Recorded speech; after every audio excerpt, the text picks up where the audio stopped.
गांव के उस कोने पर, जहां धूल भरी गलियां नीम के पेड़ों के नीचे से होकर गुजरती थीं, एक टूटा फूटा सा घर खड़ा था। वहीं रहती थी नसीबा, एक बूढ़ी लेकिन रोशन आंखों वाली मां, जिसकी उम्र भले ही 60 से ऊपर हो चुकी थी, लेकिन उसका दिल अब भी बच्चों की तरह मासूम था। नसीबा के पति बहुत पहले इस दुनिया से जा चुके थे। तब से उसने अकेले ही अपने इकलौते बेटे आरिफ को पाला था। कभी खेतों में मजदूरी की, कभी लोगों के घरों में झाड़ू पोछा, लेकिन अपने बेटे की तालीम में कभी कोई कमी न आने दी। आरिफ बचपन से ही होशियार था। मां की मेहनत और अल्लाह की मदद से वो शहर के बड़े स्कूल में दाखिल हुआ और फिर स्कॉलरशिप पाकर इंजीनियरिंग की पढ़ाई करने लगा। पर अब जब आरिफ बड़ा हो गया था और एक बड़ी कंपनी में नौकरी करता था, तो मां की अहमियत जैसे उसके लिए कम होती जा रही थी। वो अब गांव नहीं आता था। फोन पर बातें भी धीरे धीरे कम हो गईं। नसीबा रोज शाम को गांव की मस्जिद के पास बैठ जाती, जहां गांव की औरतें अपने बच्चों के किस्से सुनाया करती थीं। कोई कहती, मेरी बेटी ने मुझे जेवर भेजा है। कोई कहती, मेरा बेटा मुझे शहर ले गया। और नसीबा बस एक फीकी सी मुस्कान के साथ कह देती, मेरा आरिफ बहुत व्यस्त है, पर अल्लाह से रोज दुआ करती हूं कि वो जहां भी हो खुश रहे। अंदर ही अंदर उसका दिल रोज टूटता था। मगर एक मां कब अपने बच्चे से शिकायत करती है। एक दिन गांव में तेज आंधी आई। नसीबा का टूटा फूटा घर ढहने को था। दीवारें दरक चुकी थीं। बारिश का पानी अंदर टपक रहा था, लेकिन वो उसी में बैठकर अपना छोटा सा चूल्हा जलाती और 2 रोटियां सेंक कर एक को किसी गरीब को दे देती, दूसरी खुद खा लेती। मुसाफिर जब गांव के रास्ते से गुजरते, तो अक्सर उस बूढ़ी मां के हाथों की रोटियों की खुशबू उन्हें रोक लेती। एक दिन एक बूढ़ा दरवेश वहां से गुजरा। नसीबा ने अपनी एकमात्र रोटी का आधा हिस्सा उसे दे दिया। दरवेश ने उसे देखा और कहा, तेरे बेटे ने तुझे भुला दिया, लेकिन तूने उसे नहीं छोड़ा। तेरी ये मोहब्बत अल्लाह की राह है। दुआ कर और देख, एक दिन तेरी दुआ ही तेरे बेटे की जन्नत का रास्ता बनेगी। नसीबा की आंखों में आंसू थे, लेकिन दिल में फिर से एक उम्मीद जागी। उसी रात नसीबा ने चुपचाप तन्हाई में सजदे में सर रखा और कहा, या रब, मेरा बेटा मुझे भुला चुका है, लेकिन मैं उसे नहीं भूली। उसे हिदायत दे, मोहब्बत दे और उसे रास्ता दिखा जो सीधा तुझ तक जाता है। उस रात की दुआ ने आसमान में दस्तक दी थी।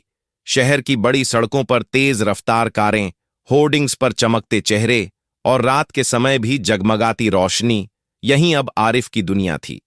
ऊंची इमारतों में बनी उसकी ऑफिस और अपार्टमेंट में हर आराम था, लेकिन दिल में एक अजीब सी खाली जगह भी थी, एक सन्नाटा जो कभी किसी मां की थपकी से भरता था। आरिफ अब एक मल्टीनेशनल कंपनी का सीनियर इंजीनियर था।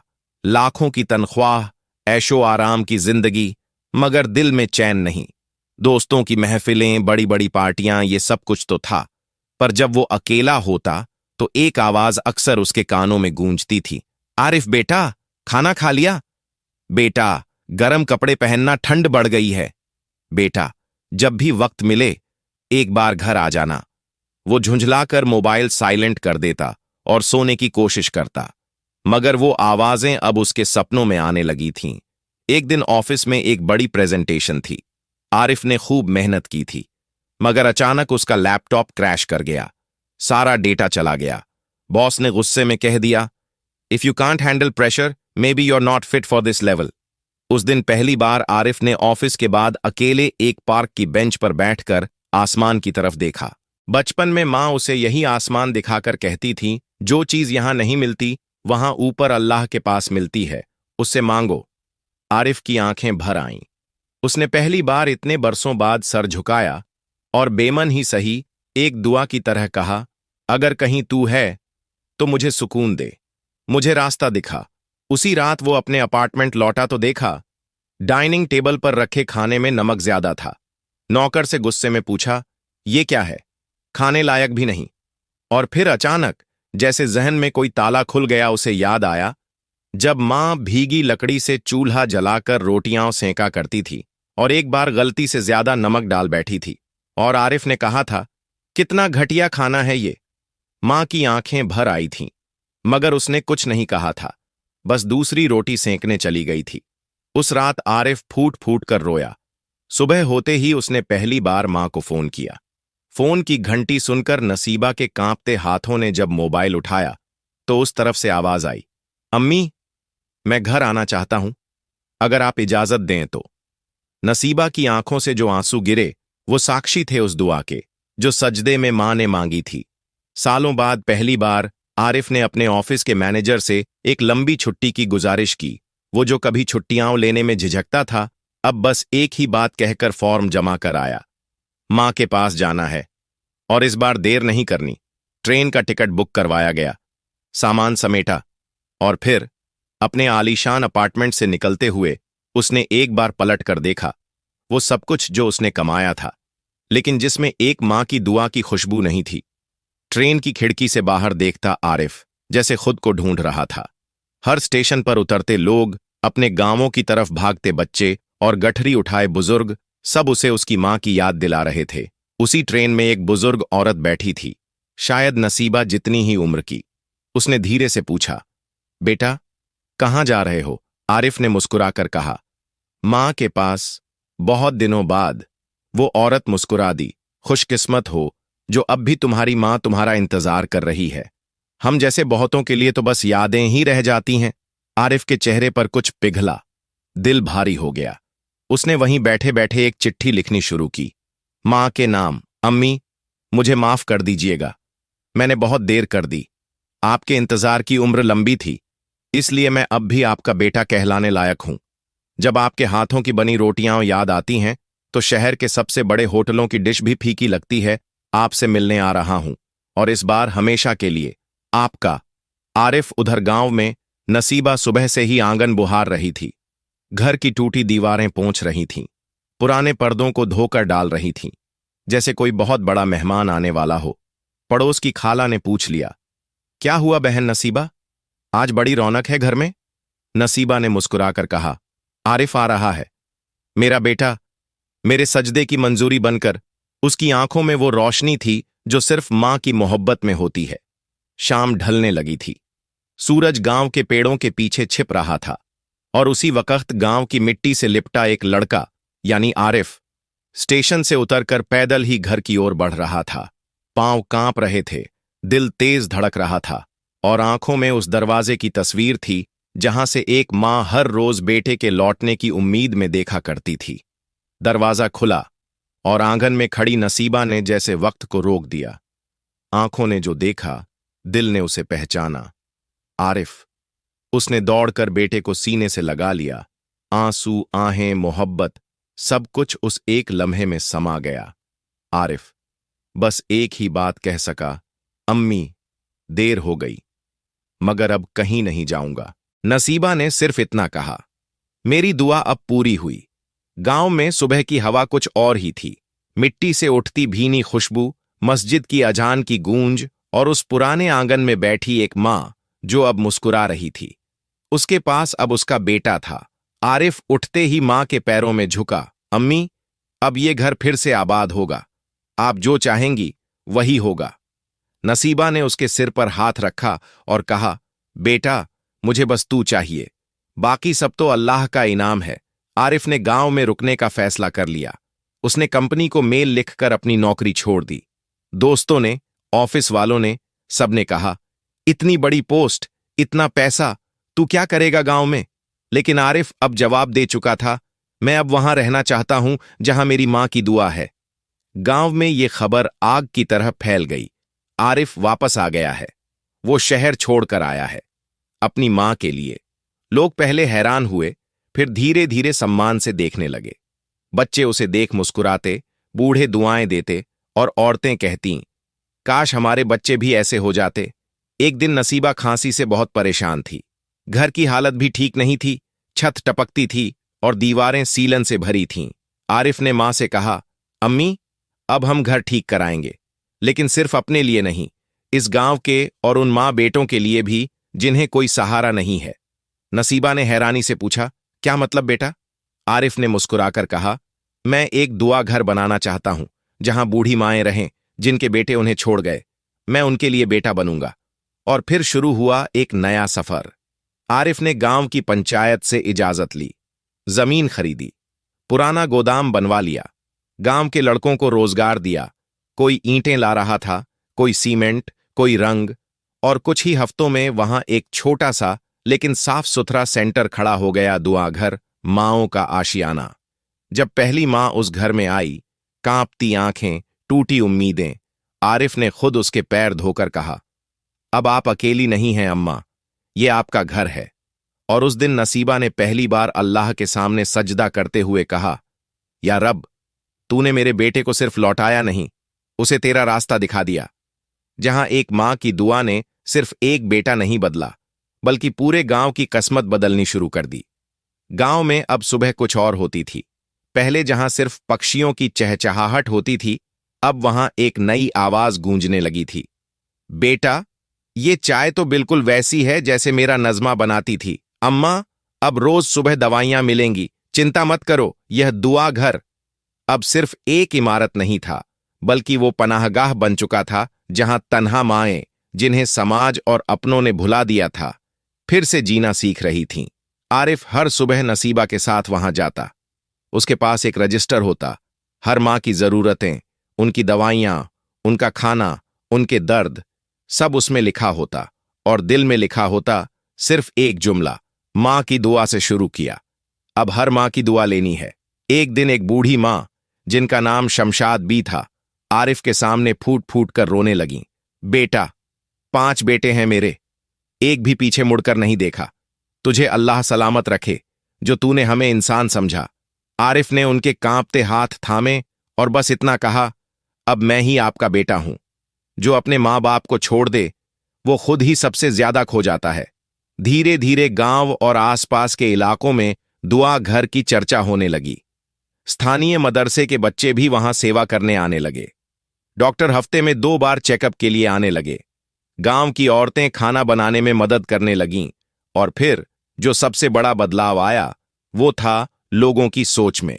अब जब कोई जवान शहर जाने लगता तो मां पूछती, बेटा, तू कहीं दुआ घर जैसी गलती तो नहीं करेगा ना? लोगों ने अब यह समझ लिया था कि मां की दुआ से बड़ी कोई दौलत नहीं।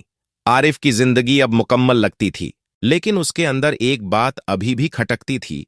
जो लोग अपने मां बाप को छोड़कर शहर भाग जाते हैं, क्या उन्हें कोई रास्ता नहीं दिखाया जा सकता? और तभी उसके जहन में एक ख्याल आया, क्यों ना हम गांव गांव जाकर बच्चों को समझाएं, स्कूलों और मदरसों में जाकर उन्हें सिखाएं मां बाप की कीमत क्या होती है। नसीबा ने जब यह सुना तो उसका दिल भर आया। तू अब मेरा बेटा नहीं रहा आरिफ, तू अब हर मां का बेटा बन गया है। और उसी दिन गांव की मस्जिद में आरिफ ने पहला मां बाप से मोहब्बत पर भाषण दिया। छोटे छोटे बच्चे चुपचाप सुनते रहे। कुछ रोने लगे, कुछ मां से लिपट गए। दुआ घर अब एक आंदोलन बन रहा था, और इस आंदोलन के पीछे सिर्फ एक ताकत थी, एक मां की सच्ची दुआ। गांव की गलियों में अब एक नई जान आ गई थी। जहां पहले खामोशी और मायूसी की हवा बहती थी, वहां अब उम्मीद की खुशबू महसूस होती थी। बच्चे स्कूल जाते हुए दुआ घर के सामने रुकते, झांकते और धीरे धीरे मुस्कुराकर आगे बढ़ते। बुजुर्ग औरतें दुआएं देतीं, और नौजवान अब आरिफ को सिर्फ इंजीनियर साहब नहीं, बल्कि बेटा आरिफ कहने लगे थे। लेकिन अब आरिफ का मकसद सिर्फ इतना नहीं था कि दुआ घर में माँओं को सहारा मिले, बल्कि ये भी था कि कोई और बेटा अपनी मां को कभी बेसहारा न छोड़े। एक दिन आरिफ गांव के सरकारी स्कूल पहुंचा। वहां के प्रिंसिपल रजा मास्टर खुद बहुत शरीफ और समझदार थे। उन्होंने कहा, बिल्कुल आरिफ साहब, अगर आप बच्चों को कुछ अच्छा समझाना चाहते हैं तो हमारा दरवाजा हमेशा खुला है। और फिर गांव के मदरसे, स्कूल, यहां तक कि किशोर बंदियों के केंद्र तक, हर जगह आरिफ ने अपने दिल से निकली बातें बांटना शुरू किया। वो कहा करता, जन्नत मां के कदमों तले है, और जो मां को अकेला छोड़ दे वो खुद को किस राह पर समझेगा। एक दिन शहर से एक पत्रकार आई, फरजाना इकबाल, जो ग्रामीण प्रेरणा नाम की पत्रिका के लिए काम करती थी। उसने दुआ घर की चर्चा सुनी थी। वो आरिफ से मिली, घर का कोना कोना देखा, माँओं से बातचीत की और फिर एक लंबा लेख लिखा। एक बेटे ने मां की दुआ से बदली गांव की तकदीर। वो लेख वायरल हो गया। सोशल मीडिया पर लोग कहने लगे, ऐसे बेटे हर मोहल्ले में पैदा हों तो कोई मां अकेली ना हो। दुआ घर जैसे सेंटर हर जिले में बनने चाहिए। आरिफ को एक एनजीओ एनजीओ का कॉल आया। उन्होंने कहा, हमें आपके काम से प्रेरणा मिली है।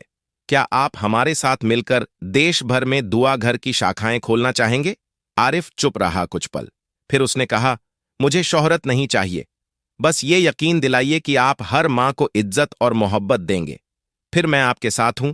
और वो सिलसिला शुरू हुआ, दुआ घर अभियान, जिसमें गांवों से लेकर कस्बों तक आरिफ और उसकी टीम हर हफ्ते एक नया गांव जाते, नुक्कड़ नाटक करते, लोगों से मिलते और यही बात समझाते, जन्नत हम सबको चाहिए, पर क्या हम अपनी मां के कदमों को मिट्टी में छोड़कर उसे पा सकते हैं? नसीबा अब अक्सर चुपचाप बैठकर देखती उसका बेटा दूसरों की मांओं के सामने झुककर सलाम करता, उनके पांव छूता, दवाइयां देता और उनका दर्द सुनता। एक शाम उसने कहा, आरिफ, तू अब सिर्फ मेरा नहीं, अल्लाह का बंदा बन गया है। आरिफ ने मां का हाथ चूमते हुए कहा, अगर तूने सजदे में दुआ ना मांगी होती अम्मी, तो मैं आज भी किसी ऑफिस की चकाचौंध में खोया होता। मुझे मेरा असली मकसद तो तेरी तकलीफ ने ही दिखाया, लेकिन बदलाव लाना आसान नहीं था। अब कुछ गांवों में विरोध भी होने लगा था। कुछ लोग बोले, यह सब दिखावा है, कैमरा के लिए किया जा रहा है, अपने घर में मां को रख नहीं सकता, बाहर की मांओं के लिए क्या करेगा? आरिफ चुप रहा, मगर नसीबा को ये बातें चुभीं। एक रात उसने आरिफ से कहा, बेटा, जब कोई नेक काम शुरू करता है तो शैतान उसे रोकने जरूर आता है, लेकिन तू टूटना मत। तेरी मां अब तेरे साथ नहीं, तेरे पीछे खड़ी है और उसकी दुआ अब भी सजदे में मौजूद है। अगले ही दिन आरिफ ने एक नई मुहिम शुरू की, हर मां की कहानी। हर मां की जिंदगी की सच्ची कहानी अब सोशल मीडिया पर वीडियो के जरिए दिखाई जाने लगी। लोगों के दिल पिघलने लगे। जिन बेटों ने मां को छोड़ा था, अब मां मुझे माफ करो जैसे मैसेज वायरल हो रहे थे। एक मां की दुआ अब हजारों मांओं की राहत बन रही थी। दिन बीतते गए, लेकिन दुआ घर अब सिर्फ एक संस्था नहीं, बल्कि एक जज्बा बन चुका था। गांवों में लोग कहते, जिस गांव में दुआ घर हो, वहां अल्लाह की रहमत जरूर बरसती है। आरिफ की कोशिशें अब पूरे जिले में मिसाल बन चुकी थीं। सरकारी अफसर भी आकर दुआ घर का निरीक्षण करते और तारीफ करते। बच्चे अपनी मांओं से ज्यादा प्यार करने लगे थे। बुजुर्गों को अब अकेलापन महसूस नहीं होता था। मगर जितनी तेजी से रोशनी फैल रही थी, उतनी ही तेजी से कुछ लोगों के अंदर की अंधेरी नीयतें भी जागने लगी थीं। एक दिन एक स्थानीय नेता अकबर मिर्जा, जो पहले आरिफ की तारीफ करता था, अचानक विरोध में आ गया। उसने एक पंचायत में कहा, आरिफ इस गांव का दिमाग भटका रहा है, लड़कों को मांओं के लिए रोना सिखा रहा है, काम धंधा छोड़कर इमोशनल बना रहा है। ये सब एक एजेंडा है। कुछ लोगों ने तालियां भी बजाईं, जो या तो ईर्ष्या में डूबे थे या लालच में। आरिफ को जब यह पता चला तो वो चुपचाप अपने दुआ घर के आंगन में बैठ गया। शाम का वक्त था और मां नसीबा उसके पास आई। उसके चेहरे पर वही पुरानी मुस्कान थी, मगर आंखें भरी हुई थीं। बेटा, नसीबा ने धीमे से कहा, क्या तू फिर शहर चला जाएगा? क्या तू इन बातों से टूट जाएगा? आरिफ ने मां का हाथ अपने माथे से लगाया और बोला, अम्मी, मैं किसी नेता से नहीं डरता। मैं डरता हूं तो सिर्फ इस बात से कि कहीं मेरी वजह से अल्लाह का काम रुक ना जाए। उसी रात दुआ घर में आग लगा दी गई। किसी ने चुपके से पीछे के हिस्से में घास को जला दिया। आधी रसोई जल गई। मांओं का स्टोर रूम खाक हो गया। और सबसे ज्यादा तकलीफदेह, एक बूढ़ी मां, शकीला बीबी, आग के धुएं से बेहोश हो गईं। गांव में कोहराम मच गया। लोग दौड़ कर आए। कई मांओं को बाहर निकाला गया। बच्चे रोते हुए कह रहे थे, हमारे दुआ घर को किसने जलाया? आरिफ की आंखों में आग थी, लेकिन वो खुद को शांत रखे हुए था। उसने सबको बुलाया, पानी मंगवाया और सबके साथ मिलकर राख हुए हिस्से को साफ करना शुरू किया। गांव की औरतें खुद आ गईं रोटियां लेकर। लड़कों ने दीवारों पर फिर से रंग करना शुरू किया। और फिर आरिफ ने सबके सामने कहा, अगर कोई सोचता है कि आग लगाकर हमारी नीयत को जला देगा, तो भूल जाए, ये आग हमारी रोशनी बढ़ा रही है, बुझा नहीं रही। उस रात नसीबा ने आरिफ का माथा चूमते हुए कहा, बेटा, तू अब किसी एक मां की नहीं, उम्मत की अमानत है।